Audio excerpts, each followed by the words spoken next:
Hello and welcome back to Not Overthinking. Tamo, how are you doing today? Not well, mate. Not well. Not well. What's going on? I have a really bad headache right now, so my head really hurts. And I don't really get headaches very often, so this is quite a Have you been new drinking enough experience. water? Well, I've been fasting during the day, but normally I Hmm. don't get headaches. I think when I'm fasting plus sleep deprived, then it leads to headaches. Yeah, And mate. You should be sipping on water. Probably dehydration is a big part of it. yeah, potentially. And I'm also really tired, and so Oh, it's not going great, mate. How are you? I'm sorry to hear that. I am good. I'm good. Just ordered some Z's Piri Piri grilled chicken takeaway for iftar, and I had our air fryer arrived this morning, and so I made some broccoli in the air fryer. So I felt very healthy having grilled chicken with broccoli. What do you need to make for the broccoli? Like Oh, we steamed? just coated it in a little bit of olive oil, added some salt and pepper and garlic, and put it in the air fryer, and it generated some pretty solid tasting broccoli. Oh, nice. That sounds like fun. Yeah, I guess the oven would have been legit for that as well, but it's just I never use the oven, so Is it why? Like, why is the air fryer different? I think air fryer is different because it's quicker. So it was like broccoli was done in like 8 minutes, whereas in the oven it would have required like 15 minutes of preheating and then like 15 minutes of roasting. Oh, okay, yeah, the preheating is annoying. And the more the lead time lag time is on the oven, the less likely I am to use it at all. So Mm, there was that. But otherwise, yeah, I feel quite domesticated. very good. Before we get into this episode, let's mention that this episode is kindly brought to you by none other than Skillshare. Yes, once again, Skillshare are a sponsor of the podcast. So if you hit the link in the video description or head over to skillshare.com/, not overthinking pod, then what happens?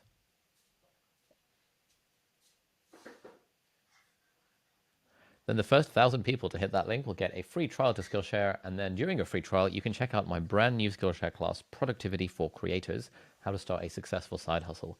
This is like an hour and a bit long, I think 1 to 1.5 hours long, and it's where I talk about all of the ins and outs around how to be more productive when it comes to starting a side hustle in your spare time. So if that sounds up your street, then you should definitely check that out by hitting the link in the video description. While you're there, you can also check out all my other 8 classes on Skillshare, 2 of them around productivity, 2 of them around studying. And there's a ton of other things to choose from as well. Skillshare basically the best place to learn absolutely anything when it comes to, I don't know, design, illustration, arts and crafts, business administration, cooking, interior design. They've got all sorts of stuff. So head over to skillshare.com/, not overthinking pod to get your free trial. Anyway, Tamor, what do you want to talk about? So today, I would like to read out a short essay slash Facebook post. It's an essay that was posted as a Facebook post that I came across. That actually a podcast listener tagged me on Twitter, and then it was just like a really great. Yeah, it made my whole week. I loved it. Um, it is about how we treat kids, unsurprisingly. So I'll just read out I'll read out the post, and then we can maybe chat about it. How does that sound? Sounds glorious, mate. You go for it. Okay. So someone asked. Okay, so essentially the author of the post, Duncan Sabien, he has like an anonymous form that you can send him questions on his website. And someone asked him. Someone said to him, "I'm in my 20s. I don't know anyone with children above toddler age, and I haven't really interacted with any children since I was a child. What if people in my demographic forgotten about children? What will surprise us if we come to start interacting with children again?" So someone asked Duncan this, and I'll just read out the post. For those who don't know me very well, my qualifications to opine on this issue are thus. 1. I've been a teacher more or less continuously since I was 14 years old, since the year 2000, and the vast majority of my teaching experience was with children mostly between the ages of 11 and 14, but also with kids as young as 5 or 6, and with older teens and adults. 2. When I was 6 years old, I swore a solemn oath to myself that I would never forget that even though I was only 6, I was a person, damn it, with real thoughts and real feelings and real opinions, and I deserved to have that recognized instead of having it hand waved away with patronizing condescension, Miss Wickerson. As a result, I've stayed more in touch with children and with what it was like to be a child than most people, mostly via actively trying to, to the point where I think I can easily claim to be 99th percentile among people in their mid-30s when it comes to understanding, validating, empathizing with, and relating to the experience of childhood, and possibly as high as 99.99th percentile.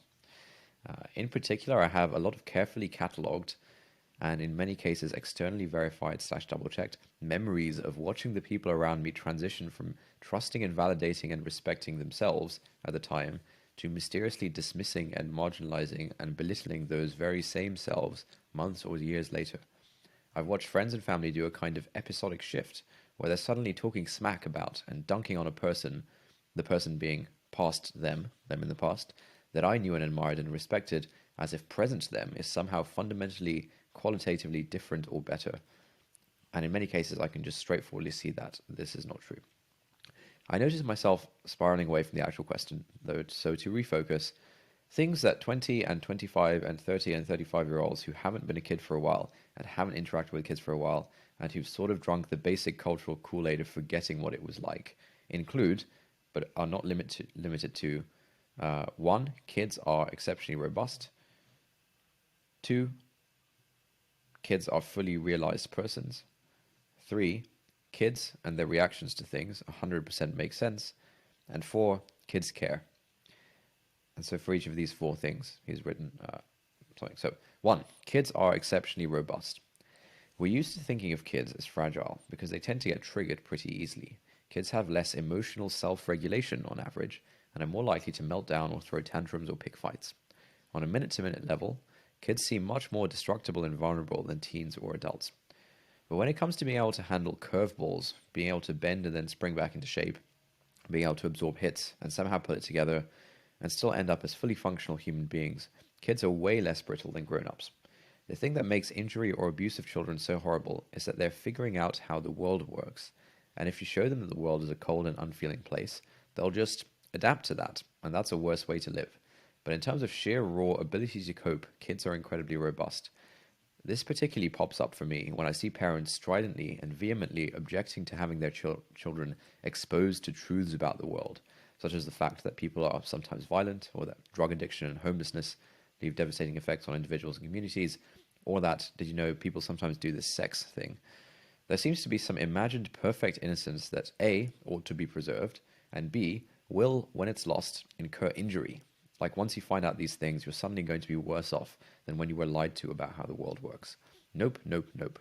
I have a list of movies and books and experiences with ages attached. My kids are going to see Fight Club when they're 12 rather than being protected from the violence and sexuality until they're 16 or whatever.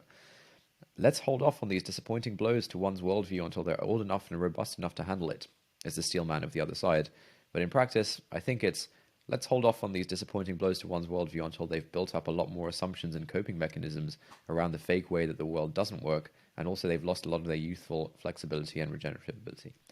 So, to add my own commentary, he's basically trying to say that he disagrees with sheltering kids from some of the harsher realities of life, because when they're young, they can actually cope with those things pretty well. All right, 2. So that was 1. Kids are exceptionally robust. 2. I mean, so just on that point, someone hearing that might uncharitably interpret it as, what, there's no way, so you're saying I should show my child R-rated films when they're 6 years old? What do you imagine would be Duncan's response to that? He's personally saying that he'd show his kid Fight Club when they're 12. So no, not R-rated films when they're 6 years old, but Fight Club at 12 rather than Fight Club at 18. 2. Kids are fully realized persons. This one comes with some caveats since A, developmental stages are at least somewhat real, and B, people grow at different rates. But often by the time a person is 5 or 6, and usually by the time they're 9 or 10, and almost always by the time they're 12 or 13, what you have when you are dealing with a kid is a complete, complex, whole, real person, not like somebody who's going to be a person when they grow up, but a person. They will react to stimuli in approximately the same way you'd react to stimuli. If they're being patronized or condescended to, then they're just going to go, fuck this guy, and tune you out. If they're being treated with respect and curiosity, they're going to open up and will reveal an inner life of opinions and beliefs that's every bit as rich and complex as anyone else's. The key thing to note is that kids are tired of getting the short end of the stick from adults, so they won't often visibly or vocally push back against being treated like mice. They'll just retreat. They'll stop bothering to try to interact with you or equal or with you on equal or near equal footing and will just act like mice around you. They're pretty good as a class at fulfilling expectations and then leading their own private lives outside of your sight. If you want to see the real person hiding behind the child exterior, you first have to demonstrate that you're deserving of it. Anecdote: I was having a frank conversation with my homeroom students one day, and they straight up confessed as a group to frequently and deliberately manipulating my colleague Susan by pushing her known buttons. Uh, and this is in quotes.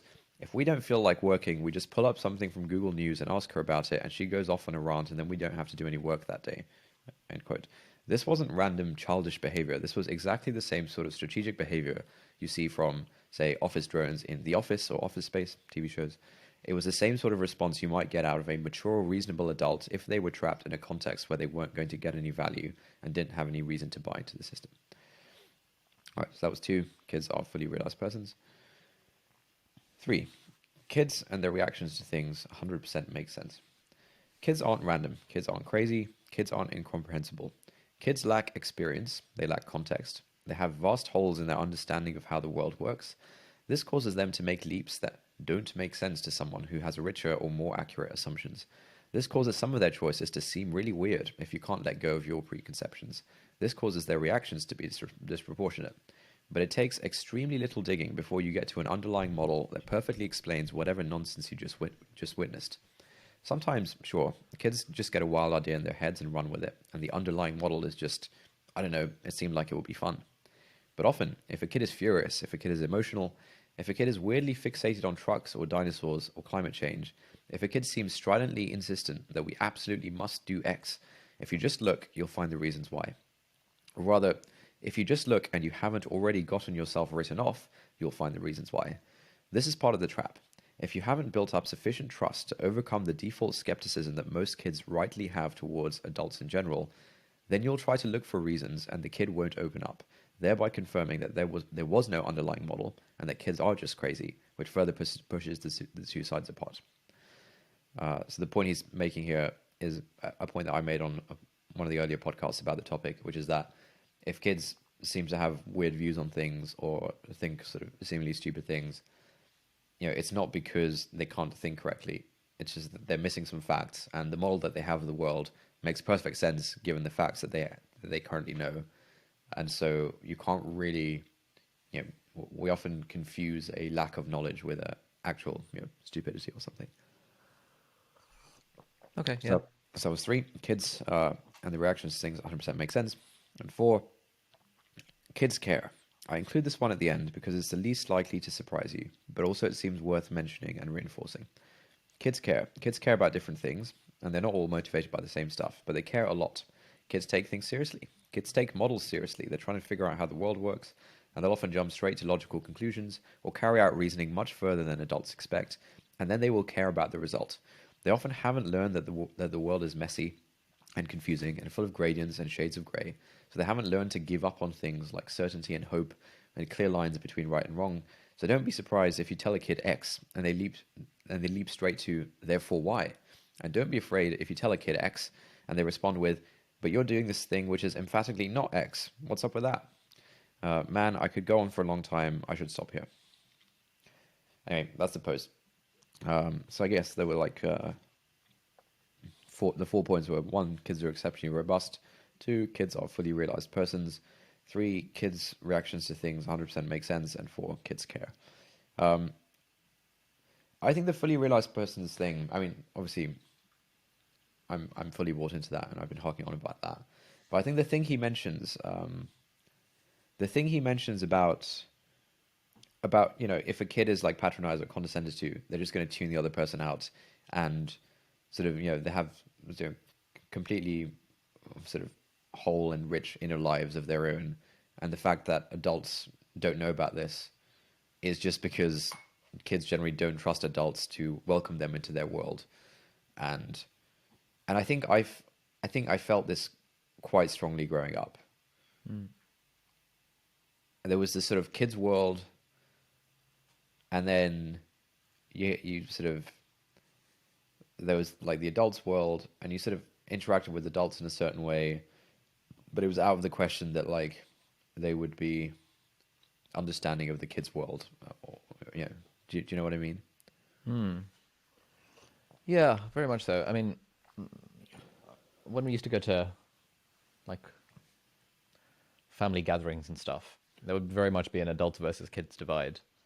And I remember sort of that framing of the kid will become a mouse like really resonated with me because I was like, yeah, I guess around adults when I was younger, I basically used to be a mouse and be like, look, I Right. just want to do the bare minimum. I want to say salams. I want to shake your hand, and then I want to go up to the kids where we're actually having fun. Yeah. And that was like the inner, the inner world of the kids. Even in school, like the teachers that we as kids most respected were the ones who felt like they most respected us. The ones who felt like they were speaking to us kind of on our level and like leveling with us like man to man rather than parent to child. Right. Yeah. And those were the teachers that we would let into kind of the a bit more of the inner work of the inner world of the kids. Are you thinking about primary school here or secondary school or what? I'm thinking both. So yeah, I mean, this is a good essay. Make some good points. I think you and I broadly agreed with them. Yeah. I'm not sure we have much more to add, but I just wanted to read that out. Nice. How's your kids' manifesto coming along? I haven't made any progress on it in a little while. Okay, why Why not? not? I just haven't sat down and done it really. Okay, like what stage of development is your manifesto currently at? So I thought I had a first draft a couple of months ago, but then I decided I wasn't happy with it and that it needs a lot of work. And so now I Okay, no longer have a first draft. so like what's the point of this manifesto? Like, what are you trying to do? I'm trying to convince other people to care about this.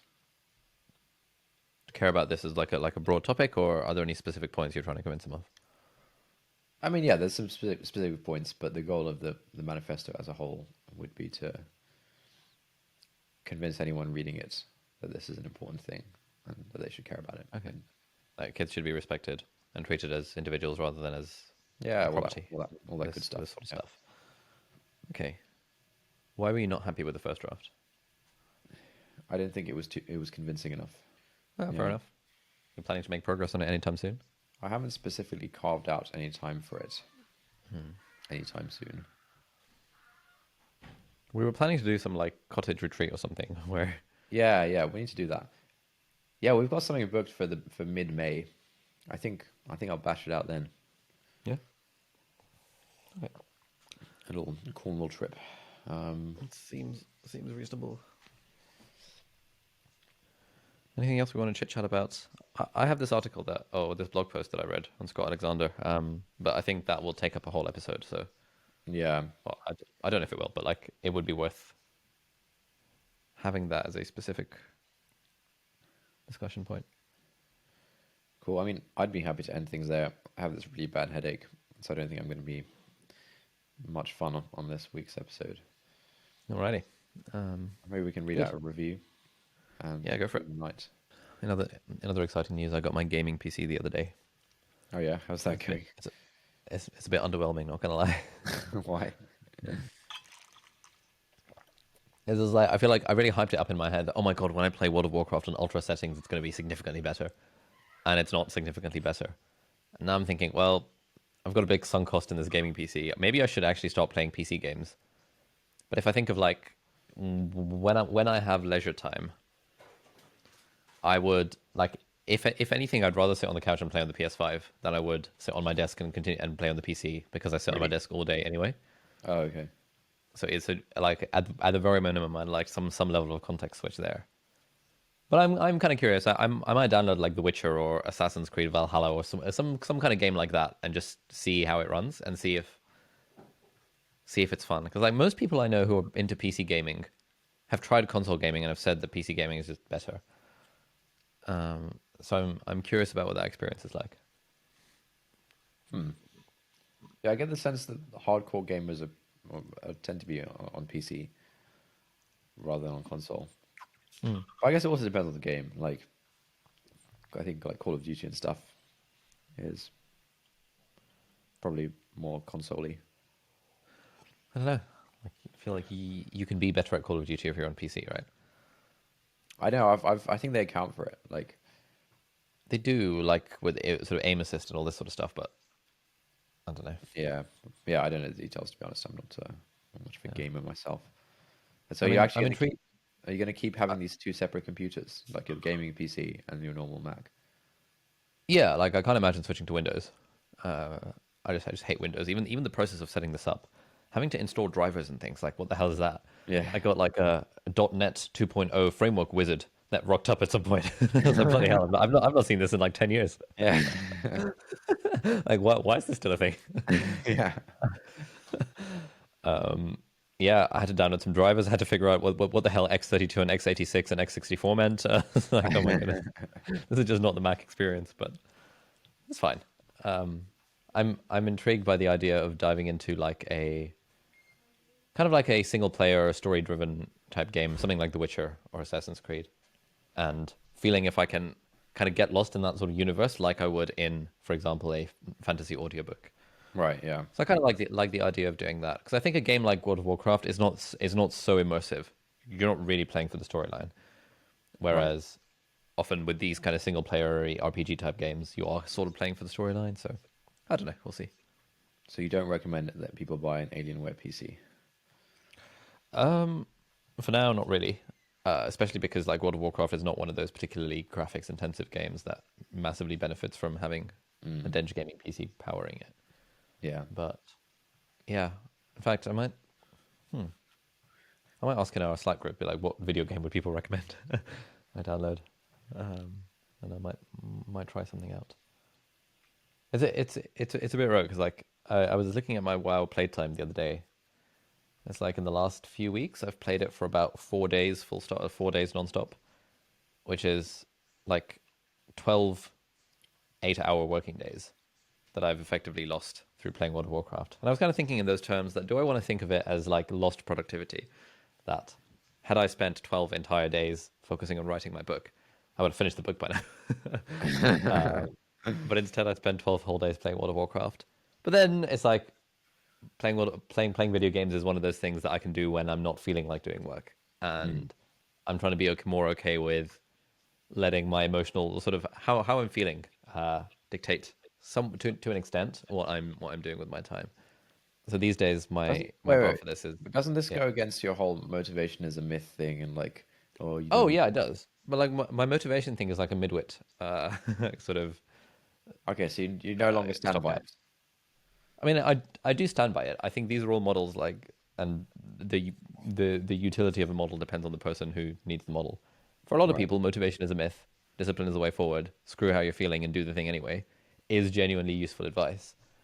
But obviously, there is a sweet spot to that. Obviously, I don't think you either like I certainly won't advocate for feeling like you have to work 24/7 and create economic output 24/7. As long as you're kind of broadly moving towards the goals that you think are meaningful and having fun along the way, I'm happy. And so if video games fall into that particular narrative, then that's totally cool. As long as you're living your best life, man. One thing that's just come to my mind is how acceptable is it for us to, like this week, show up, be like, oh, I've got a headache. I'm just going to read out this Facebook post and then let's call it a day. You know, is that a Mm. reasonable thing to do? Like, I think maybe there is some level of professionalism or responsibility of like showing up and just doing your job every week. I don't know. I don't know where I stand on it. Like, because people are expecting a podcast every week. We've told people we're going to have a podcast every week. We're doing this thing. We're calling it a podcast and so on. And Yeah, that's a good point. I think on the one hand, neither of us treat this like a job, yeah, and sure. it's more like, hey, we're having a chat each week, and if people want to listen in, they can listen in. I think I wonder if we should formulate intros about the podcast after the fact. A lot of podcasts do this, and therefore the person listening can decide if it's the sort of thing they want to listen to. Hmm. So maybe that would be worth doing for this one. Be like, hey guys, This one's a bit shorter than usual. We talk about an essay about kids. If you're interested, listen. Otherwise, feel free to give this one a skip and enjoy the rest of your day. Kind of vibes.